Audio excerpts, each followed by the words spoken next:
हरे कृष्ण कृष्ण कृष्ण हरे हरे, हरे राम राम राम हरे हरे। मेरा सारा शरीर कांप रहा है, मेरे रोंगटे खड़े हो रहे हैं। मेरा गांडीव धनुष मेरे हाथ से सरक रहा है और मेरी त्वचा जल रही है। तात्पर्य है, शरीर में दो प्रकार का कंपन होता है और रोंगटे भी दो प्रकार से खड़े होते हैं। ऐसा या तो अत्यधिक परमानंद के समय या भौतिक परिस्थितियों में अत्यधिक भय उत्पन्न होने पर होता है। दिव्य साक्षात्कार में कोई भय नहीं होता। इस अवस्था में अर्जुन के जो लक्षण हैं वे भौतिक भय अर्थात जीवन की हानि के कारण हैं। अन्य लक्षणों से भी यह स्पष्ट है, वह इतना अधीर हो गया कि उसका विख्यात धनुष गांडीव उसके हाथों से सरक रहा था और उसकी त्वचा में जलन उत्पन्न हो रही थी। ये सब लक्षण देहात्मक बुद्धि से जन्य हैं। मैं यहाँ अब और अधिक खड़ा होने में असमर्थ हूँ। मैं अपने को भूल रहा हूँ और मेरा सिर चकरा रहा है। हे कृष्ण, मुझे तो केवल अमंगल के कारण दिख रहे हैं।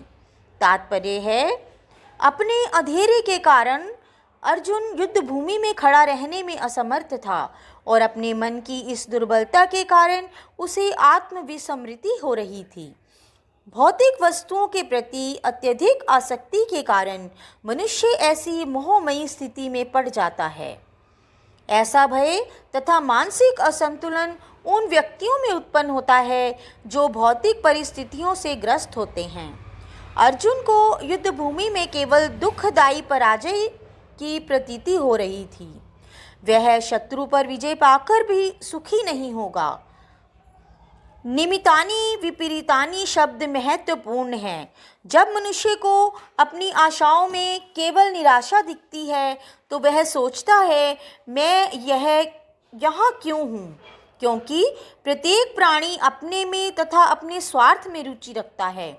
किसी की भी परमात्मा में रुचि नहीं होती। कृष्ण की इच्छा से अर्जुन अपने स्वार्थ के प्रति अज्ञान दिखा रहा है। मनुष्य का वास्तविक स्वार्थ तो विष्णु या कृष्ण में निहित है। बुद्ध जीव इसे भूल जाता है क्योंकि उसे भौतिक कष्ट उठाने पड़ते हैं। अर्जुन ने सोचा कि उसकी विजय केवल उसके शोक का कारण बन सकती है। हे कृष्ण, इस युद्ध में अपने ही स्वजनों का वध करने से न तो मुझे कोई अच्छाई दिखती है और न मैं उससे किसी प्रकार की विजय, राज्य या सुख की इच्छा रखता हूँ। तात्पर्य है, यह जाने बिना कि मनुष्य का स्वार्थ विष्णु में है। सारे बुद्ध जीव शारीरिक संबंधों के प्रति यह सोचकर आकर्षित होते हैं कि वे ऐसी परिस्थितियों में प्रसन्न रहेंगे। ऐसी देहात्मक बुद्धि के कारण वे भौतिक सुख के कारणों को भी भूल जाते हैं। अर्जुन तो क्षत्रिय का नैतिक धर्म भी भूल गया था। कहा जाता है कि दो प्रकार के मनुष्य परम शक्तिशाली तथा जाज्वल्यमान सूर्यमंडल में प्रवेश के योग्य होते हैं। ये हैं, एक तो क्षत्रिय जो कृष्ण की आज्ञा से युद्ध में मरता है तथा दूसरा सन्यासी जो आध्यात्मिक अनुशीलन में लगा रहता है। अर्जुन अपने शत्रुओं को भी मारने से विमुख हो रहा है। अपने संबंधियों की बात तो छोड़ दो, वह सोचता है कि स्वजनों को मारने से उसे जीवन में सुख नहीं मिल सकता, अतः वह लड़ने के लिए इच्छुक नहीं है।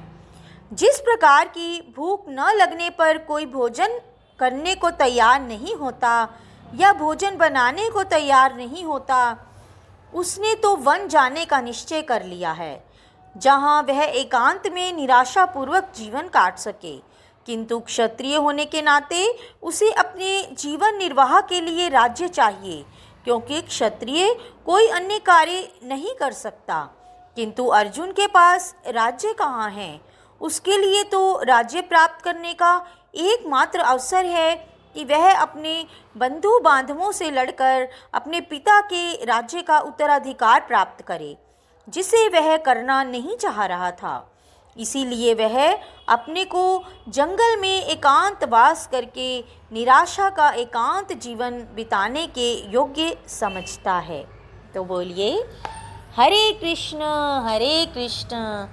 कृष्ण कृष्ण हरे हरे, हरे राम राम राम हरे हरे।